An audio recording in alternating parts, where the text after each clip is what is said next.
오늘은 조금 날씨가 쌀쌀했는데 어제 그제 지난 이제 주중 날씨는 좀 따뜻했습니다. 그래서 나가서 이렇게 보니까 봄이 왔구나 이렇게 느껴질 정도였습니다. 저도 이제 사무실에 출근하고 한 1시간쯤 앉아 있다가 밖으로 나옵니다. 바람도 쐴 겸, 또 돌아다닐 겸 해서 이렇게 왔다 갔다 하거든요. 근데 정말 봄이라고 느껴졌어요. 먼저 피부로 와닿는 그 온도, 그렇죠? 1월 달 한참 추울 때는 밖에 나가면 바람이 살을 애린다고 이야기할 때 그 차가움, 날카로움 같은 게 느껴졌는데 이번 주에는 나가니까 날카로움이 느껴지는 게 아니라 따뜻하다, 피부로 느껴지는 그 바람이 따뜻하다 이렇게 느껴졌습니다. 또 눈으로 보이는 그 환경들, 이제 나무라든지 이제 풀이 나는 걸 보면서 봄이 오긴 왔나 보다. 목련 꽃망울 이렇게 피려고 이렇게 준비하고 있는 것들을 보고, 또 햇빛을 느끼면서 이제 겨울 햇빛하고 봄 햇빛이 조금 다르거든요. 그 해가 들어오는 각도도 다르고 느껴지는 게 좀 달라요. 그리고 코를 자극하는 냄새가 있었는데, 교회 이렇게 계단으로 내려가서 왼쪽으로 가면 흙이 있잖아요. 그 흙 냄새가 있어요. 봄에 느낄 수 있는 흙 냄새. 제가 시골에서 자라서 그런지 모르겠지만 봄에 느낄 수 있는 흙 냄새가 있어요. 그 독특한 그 냄새가 있습니다. 그래서 지난 한 주간 제 몸에 있는 감각들로, 눈과 혹은 코로 혹은 피부로 이렇게 느껴지는 계절의 변화, 봄이 왔구나, 이게 느껴졌거든요. 여러분은 어떠셨어요? 저만 느꼈나요? 이렇게 저만. 사람이 살아있다는 것은 이제 생명 호흡을 가지고 이제 살아가는 것, 그것으로도 이제 살아있다라고 이야기를 하지만, 동시에 우리가 갖고 있는 감각들이 있거든요. 그 감각이 느끼는 것을 통해서 살아있다는 것을 우리가 경험하는 겁니다. 그러니까 여러분 지난주 살아 계셨죠? 네. 그러니까 여러분도 살아 계셨으면 뭐 정도의 차이는 조금 있었겠지만 그런 변화들, 그런 것들을 느꼈을 겁니다. 신체의 감각이 살아있기 때문에 눈으로 느끼고 혹은 코로 느끼고 이제 피부로 느끼는 거죠. 그 느낀다는 것이 이제 경험하는 것이고, 그 경험하는 것을 통해서 이제 알게 되는 겁니다. 여러분, 하나님께서 사람을 만드실 때에는 흙으로 빚으실 때 육체로만 빚으신 것이 아니라 그 코에 생기를 불어넣으셔서 생명이 되게 하셨습니다. 그래서 우리는 살아있으면 하나님이 창조하실 때 육체의 감각도 주셨지만 영적인 존재로 만드셨기 때문에 저와 여러분에는 어떤 감각도 있을까요? 영적인 감각도 있는 거예요. 정말 살아있다면. 그렇죠? 그래서 꼭 뭐 결혼을 하고 나이가 들어서가 아니라 다 그리스도인은 영감이 있는 거예요. 그렇죠? 나이 드신 할머니만 영감이 있는 게 아니고 저와 여러분이 다 영감이 있는 거죠. 그래서 하나님이 창조하신 그 아담의 모습을 보면, 사람의 모습을 보면 생령으로서의 아담이에요. 그러니까 살아있는, 그러니까 육체의 감각만 살아있는 아담이 아니라 하나님이 주신 그 영적인 존재로서 살아있는 아담인 거죠. 여러분에게는 어떠세요? 영적인 감각이 있는 것 같으세요?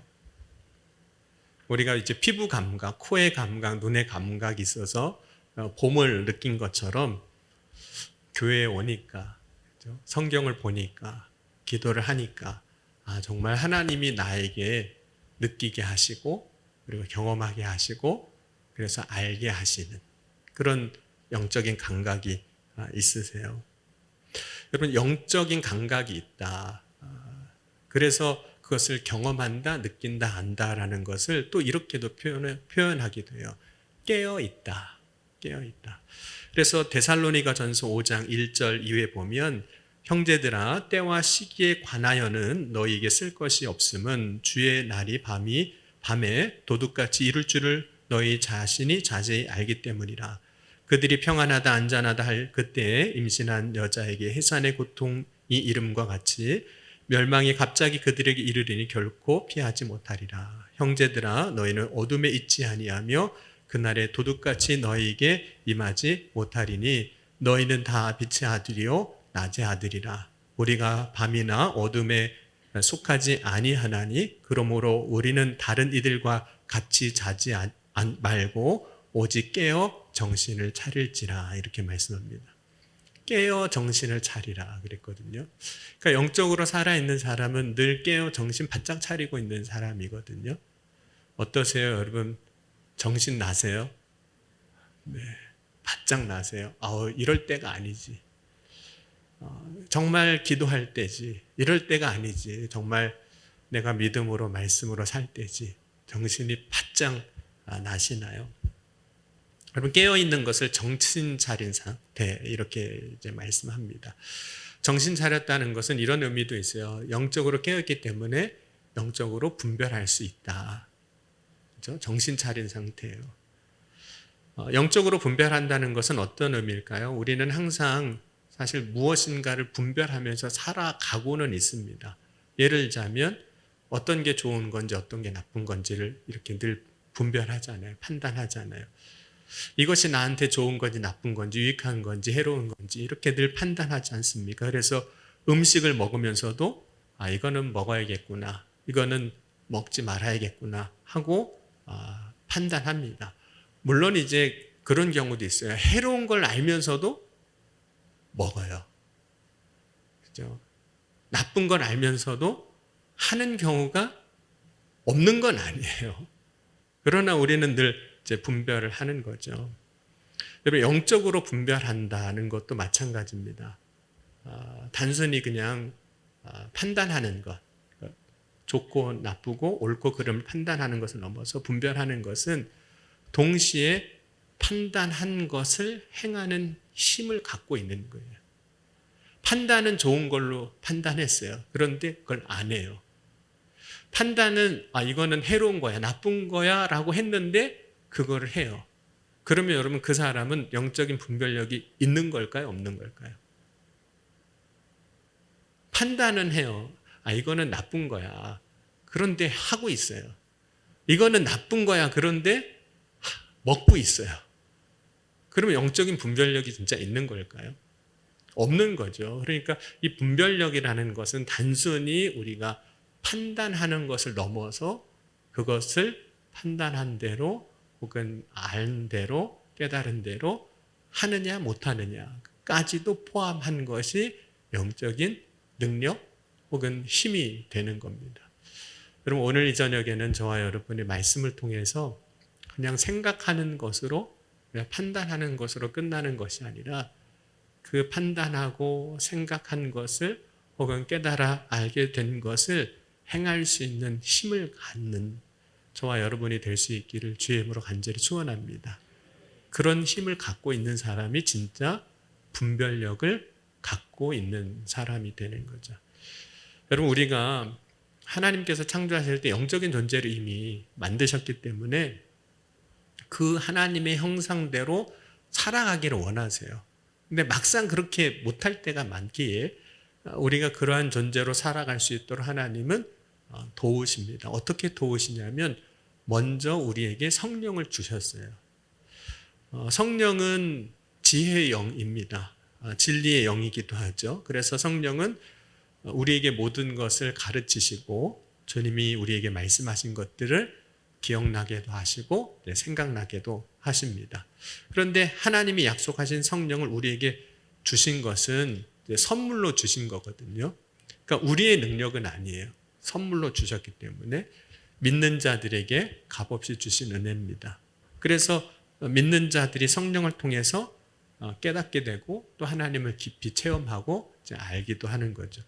그런데 하나님을 믿지 않는 자들에게는 또 다른 은혜의 통로를 열어주셨어요. 그러니까 저와 여러분에게도 사실 마찬가지인 거죠.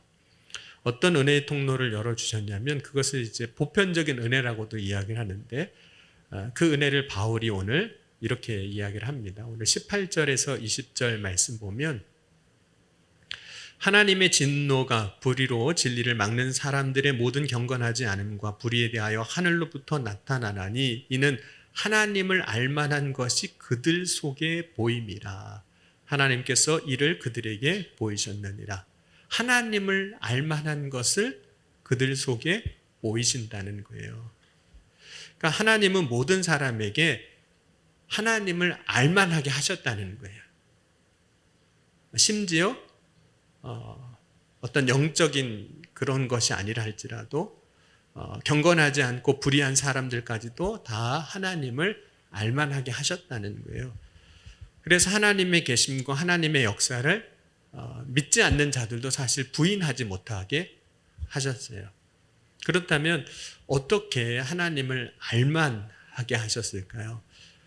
그 첫 번째가 사실 창조의 섭리를 통해서 하나님을 알게 하신 거거든요. 그런 창세기 1장에서 보면 세상이 어떻게 창조되었는지 우리에게 말씀을 합니다. 그런데 창조에서 가장 중요한 것은 하나님이 만드셨다는 거예요. 말씀으로 지으신 거죠. 근데 여러분 세상이 돌아가는 원리를 보면 사람의 말과 지혜로 설명할 수 없는 것들이 너무 많습니다. 설명이 안 돼요. 그 속에서 우리가 고백하는 한 가지가 있는데 그것은 하나님이 하신 거예요. 설령 믿지 않는 사람이 하나님이라는 단어를 쓰지 않는다 할지라도 전지전능하신 하나님이 그 섭리 가운데 작동하지 않으시면, 역사하지 않으시면 설명되지 않는 일들이 있는 거죠. 그래서 창조의 섭리를 보면서 하나님이 계신 거구나 라는 것을 알게 하셨다는 거예요. 두 번째로는 생명의 탄생을 통해서도 하나님이 계시다라는 걸 알게 하시는 거죠. 여러분 생명은 어떻게 태어나는 걸까요? 여러분 어떻게 태어나신지 아세요? 물론 이제 단편적인 이야기를 할 수 있지만 생명이 만들어지고 태어나는 것을 보면 사람의 힘으로 할 수 있는 게 아무것도 없습니다. 그렇죠? 생명은 하나님의 섭리예요. 그 자체로. 자, 옆에 있는 분을 한번 보셨으면 좋겠어요. 옆에 있는 분을 보시고 하나님의 섭리가 대단하다. 그렇죠? 그분이 하나님의 섭리 가운데 존재한 사람이에요. 생명을 가진 사람이에요. 그러니까 여러분 우리가 한 사람 한 사람 보면서 하나님의 섭리가 이 안에 있구나. 이 사람에게 있구나. 이걸 볼 수 있어야 되는 거죠. 그러니까 사람이 태어나고 우리가 이렇게 몸이 자라고 성장하는 걸 보면서 물론 이제 죽음도 마찬가지지만 그 안에서 하나님이 계시구나. 하나님이 아니고서는 말할 수 있는 게 없는 거잖아요. 물론 과학으로 설명하고 이론으로 어느 정도는 설명하지만 마지막에 가면 결국은 설명을 못 하거든요. 그러니까 하나님을 우리가 고백할 수밖에 없습니다. 여러분 창조의 섭리, 특별히 생명의 탄생의 그 섭리에서 하나님의 섭리를 우리가 보는 것 중에 하나가 닮는 거예요. 닮는 거. 여러분은 저희 집 자녀가 누군지 아시죠? 네, 얼굴만 봐도 알 것 같아요. 제가 봐도 알 것 같아요. 내 자식이구나 이렇게 아는 거잖아요. 물론 이제 현대 과학에서는 그걸 유전 법칙으로 유전이 어떻게 됐는지로 설명을 하죠. 근데 그것조차도 사람이 할 수 없는 거잖아요. 이걸 닮게 하고 싶어서 이렇게 할 수도 없고 저걸 닮게 하고 싶어서 할 수도 없고 뺀다고 빼지지도 않고. 근데 여러분 외모만 닮는 게 아니라 겉모습만 닮는 게 아니라 속도 다 닮았잖아요. 어떻게 속까지 그렇게 빼닮는지 모르겠어요. 그래서 아버지의 삶을 아들이 살아가기도 하고 어머니의 삶을 딸이 또 살아가는 그런 것들을 이제 보는 거죠. 그래서 이 생명의 탄생 혹은 그 성장 가운데서 하나님의 섭리를 이제 보는 겁니다. 여러분 우리가 세상 가운데서 하나님의 섭리를 보는 것 중에 하나가 또 뭐가 있냐면 기적이 일어나는 거예요. 하나님은 종종 우리 가운데 기적을 행해 주시거든요. 그 이유는 그 일을 통해서 하나님을 알게 하기 위해서입니다. 기적이 일어나는 것을 보면 하나님을 인정할 수밖에 없습니다. 어떤 사람이 믿음으로 가는 여정에 하나님이 행하시는 기적을 보기도 하죠. 성경에 많은 사람들, 모세가 하나님의 부름을 받는 장면, 애굽의 10가지 재앙과 그 출애굽의 장면, 또 예수님께서 죽은 자를 살려주시고 또 병자를 고쳐주시고 손 마른 자를 펴주시고 앉은 뱅이를 일어나 걷게 하시고 또 중풍병자를 낫게 하시고 귀신 들린 자를 고치시고 풍랑을 잔잔하게 하시는 그 모든 그 가운데 하나님이 행하시는 기적을 보는 거잖아요. 그걸 보면서 하나님이 계시구나, 하나님의 역사구나라고 인정할 수밖에 없는 일들이 벌어지는 겁니다. 물론 하나님이 항상 기적을 일으키시진 않으세요. 왜냐하면 기적이 하나님의 전부를 말하는 건 아니에요. 기적은 하나님을 알고 하나님을 알아가는 과정으로 우리에게 주시는 은혜의 통로이기도 합니다. 이런 기적은 신앙의 목적은 아니에요. 그러니까 기적을 경험하려고 우리가 신앙생활 하는 건 아니거든요. 만약에 신앙의 목적이 내 삶에 기적이 일어나는 것이라면 그건 마술사 혹은 술법사, 성경에 등장하는 그들과 다를 바가 없는 거죠. 그것은 우상 숭배가 되는 겁니다. 믿음은 아닌 거죠. 여러분, 하나님을 알게 하시는 방법 중에 하나가 뭐냐면 영적인 체험을 하게 하시는 겁니다. 기적은 체험하지 않았지만 영적인 체험이 있어요. 그러면 대표적으로 어떤 게 영적인 체험이 있을까요? 꿈을 꾸는 것도 영적인 체험의 한 부분일 수도 있어요. 물론 모든 꿈이 다 영적인 체험은 아니에요. 보통은 다 그냥 진짜 꿈이에요. 꿈 그냥. 때로는 환상을 보게 하심으로 영적인 체험을 하기도 하시죠. 그러나 우리 가운데 하나님께서 영적인 체험을 하게 하실 때 하시는 역사 가운데 하나가 기도한 것에 응답해 주시는 것. 기도 응답을 통해서 영적인 체험을 하게 하십니다. 물론 사울이 다메섹으로 가다가 부활하신 주님을 이제 만나게 돼요. 영적인 체험을 한 거죠. 그런데 우리가 살아가면서 어떤 것을 보면서 깨닫게 되는 것들이 있다면 그것도 하나님께서 우리에게 허락하시는 영적인 체험이에요. 알게 하시는 거. 그렇구나. 알게 하시는 거. 물론 이제 그것을 우리가 또 분별해야 하는 과정들이 있습니다. 모든 게 다 영적인 체험으로 설명되는 건 아니에요. 그것이 다 분별되어지는 과정들이 있어요. 어쨌든 하나님은 모든 사람이 하나님을 알게끔 하셨어요. 알게끔. 그러니까 하나님은 감추어 놓으시고 숨어 계시는 분이 아니시라 드러내신 하나님이세요.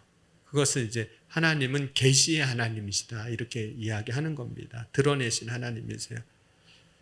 하나님이 어떤 분인지를 우리 가운데 드러내시고 우리가 어떻게 믿음으로 살아야 하는지도 드러내시고 하나님의 사랑도 우리 가운데 드러내시고 하나님의 계시가 우리를 이제 믿음으로 이끌어 가는 거죠.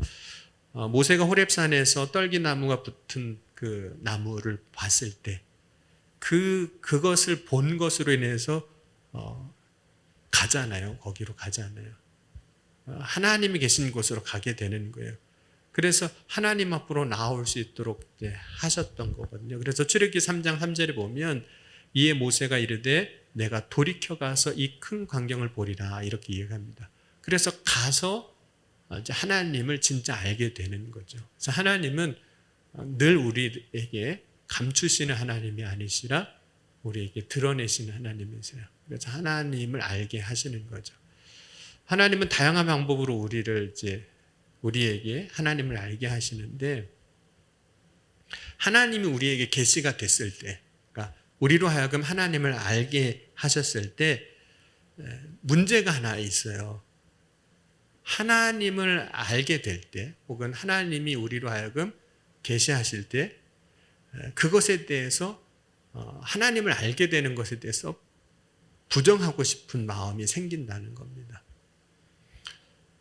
예를 들자면 이런 거예요. 하나님이 우리에게 알게 하실 때 우리는 하나님이 알게 하신 것을 따르고 싶지 않다는 거예요. 하나님이 우리에게 하나님은 사랑이시다라는 것을 예수 그리스도 통해서 알게 하신 거잖아요. 십자가를 통해서 알게 하신 거잖아요. 그리고 우리에게 뭐라고 말씀하셨냐면 내가 너희를 사랑한 것 같이 너희도 서로 사랑하라. 그러면 여러분 이제 서로 사랑하실 거죠? 이제 미운 사람은 하나도 없고, 이제 꼴 보기 싫은 사람 하나도 없고, 네, 가다가 자빠져도 뒤로 넘어져도 코가 깨졌으면 좋겠는 사람 이제 하나도 없으신 거죠. 하나님이 사랑이신 걸 알게 하셨을 때 우리 한켠의 마음에는 그 알게 하신 하나님을 모르고 싶은 거예요. 부정하고 싶은 거예요. 여러분, 하나님이 우리에게 하나님을 알게 하실 때 하나님은 항상 진리시기에 진리로 역사하시는 거거든요. 진리로 말씀하시고. 근데 그게 싫어요. 하나님이 우리에게 하나님을 드러내셨을 때 그게 싫어지는 때가 있다는 거예요. 그래서 하나님이 하나님을 알게 하셨을 때 우리는 그 하나님이 우리를 알게 하신 것에 대해서 엉뚱한 반응을 이제 한다라는 것에 대해서 오늘 18절에 이렇게 이야기를 한 겁니다. 21절에서 23절 보면 하나님을 알되 하나님을 영화롭게 또 아니하며 감사하지도 아니하고 오히려 그 생각이 허망하며 미련한 마음이 어두워졌나니 스스로 지혜 있다나 어리석게 되어 썩어지지 아니하는 하나님의 영광을 썩어질 세상과 새와 짐승과 기어다니는 동물의 모양의 우상으로 바꾸었느니라. 사람들이 하나님이 우리에게 하나님이 어떤 분인지, 하나님의 뜻이 무엇인지, 하나님의 섭리가 무엇인지를 다 알게 하시는데, 그때 알게 될 때 우리 안에 하나님을 거부하는 마음이 생긴다는 거예요. 그런데 그때 어떤 마음으로 그것에 대해서 거부하냐면, 그럼 하나님을 여러분에게 알게 하신 건 감사한 일일까요? 감사한 일이 아닐까요? 감사한 일이죠. 하나님을 알게 하셨으니까. 그런데 감사하지 않게 된다는 거예요. 그게 싫다는 거예요. 막 짜증난다는 거예요. 그럼 베드로가 예수님을 향한 이제 믿음의 고백, 주는 그리스도시요 살아계신 하나님의 아들입니다. 이 고백을 할 때 예수님께서 이를 알게 하신 이가 혈육이 아니고 하늘에 계신 내 아버지라 이렇게 말씀을 해 주셨습니다. 베드로가 그 고백을 할 때 그 고백은 스스로의 지혜나 지식으로 한 게 아니라 하나님이 알게 하신 거라는 거예요. 자, 여러분이 꼭 뭐 그렇진 않을 수 있는데 문제를 풀었어요. 그럼 누가 푼 거죠? 내가 푼 거죠. 근데 주님이 말씀하시기를 네가 푼 게 아니고 하나님이 너 알게 해주신 거야. 이렇게 말씀하신다는 거예요. 여러분, 하나님이 알게 해주신 것에 대해서 여러분 감사가 나오세요? 만약 감사했다면 그 다음에 베드로가 예수님 앞에 보인 행동, 항변하는 그 일은 하지 않았을 겁니다. 감사했다면 주님이 말씀하신 그 말씀을 받아들이고 그렇지, 내가 얘기는 했지만 이거는 내 지혜로 한 것도 아니고 내 입술을 통해서 소리를 내서 고백은 하게 하셨지만 하나님이 알게 하신 거니까, 그렇죠? 그럼 겸손해지는 거죠. 이건 내 지식도 아니고 내 힘으로 한 게 아니니까 겸손해질 거예요. 그 다음에 예수님이 하신 그 말씀에 항변을 안 할 겁니다. 겸손해지니까.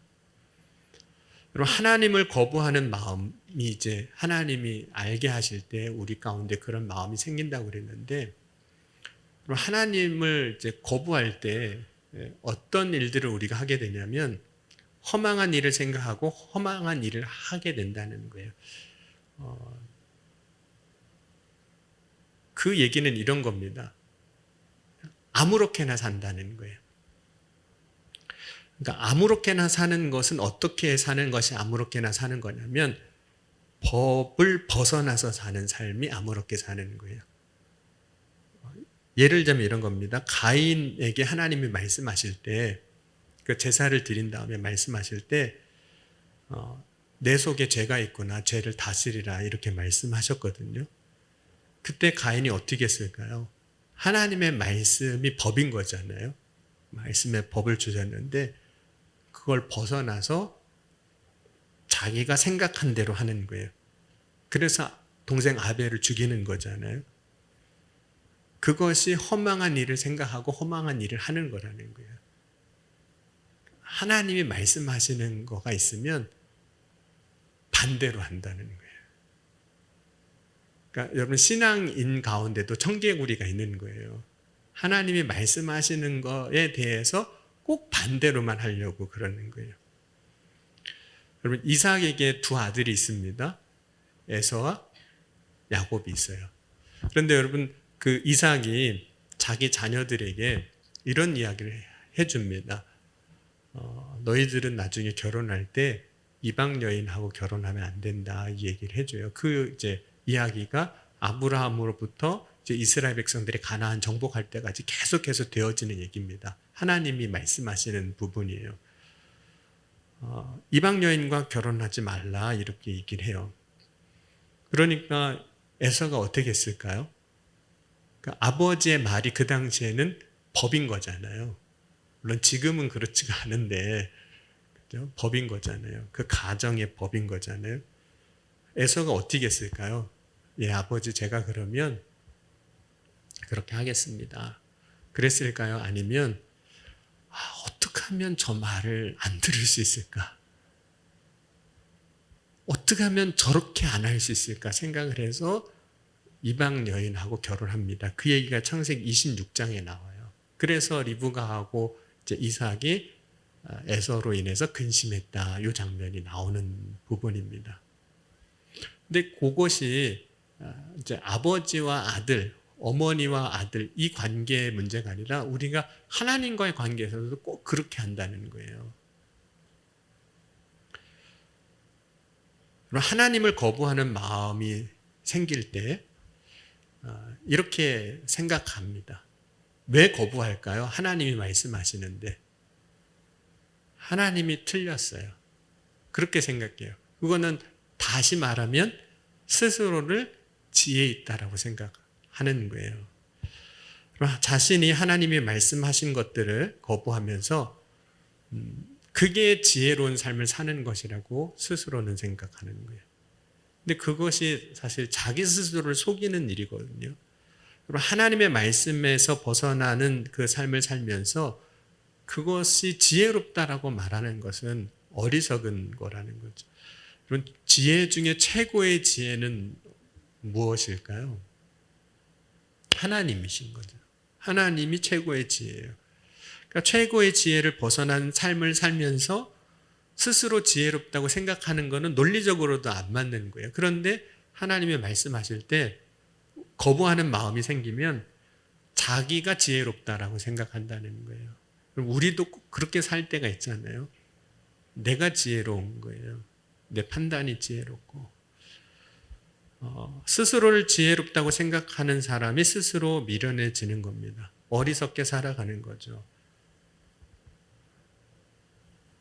그런 탕자가 이제 아버지의 집을 이제 떠납니다. 떠날 때 아버지한테 미리 유산을 달라고 이야기합니다. 아버지는 알아요. 얘가 떠나면 어떻게 될지 아는 거예요.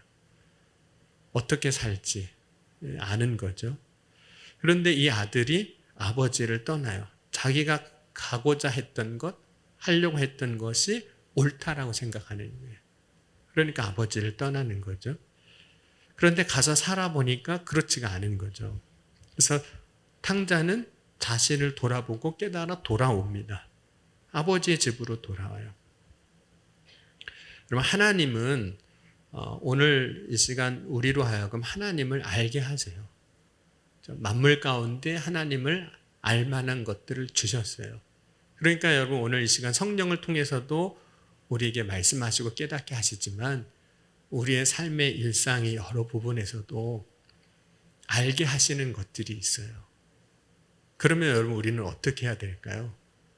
이게 하나님의 섭리겠구나. 하나님의 뜻이겠구나. 라고 알면 어떻게 해야 맞는 거죠? 영적인 분별력이 있는 거죠. 판단한 것을 행하는 거예요. 그럼 판단은 했는데 이게 하나님의 뜻인 것 같고 섭리인 것 같아요. 우리 만물 가운데 하나님을 알게 하셨으니까 이렇게 가면 이렇게 하면 하나님이 기뻐하시진 않을 것 같고 이게 하나님이 기뻐하실 것 같고 알면 그걸 행해야 되는데 알면서도 그걸 하지 않는다는 거예요. 그 이유는 스스로 지혜롭다고 생각하거나 아니면 그냥 하나님을 거부하고 싶은 마음이 생겨서 반대로 하고 싶은 청개구리 마음이 있거나 아니면 하나님이 알게 하신 것에 대해서 하나님이 은혜로 알게 하신 것이지만 그것에 대해서 감사하지 않으므로 그걸 이제 거부하는 그런 일들이 이제 벌어진다는 거죠. 여러분 오늘 이 시간 저와 여러분 삶 가운데 하나님께서 알게 하실 때마다 그냥 아는 것으로 끝나는 것이 아니라 그것을 실제로 내 삶의 행함으로 인해서 하나님이 주신 그 창조의 모습대로 하나님의 형상대로 세워져 나가는 저와 여러분이 될 수 있기를 주의 이름으로 간절히 축원합니다. 그렇게 사는 삶이 진짜 복 있는 삶이에요.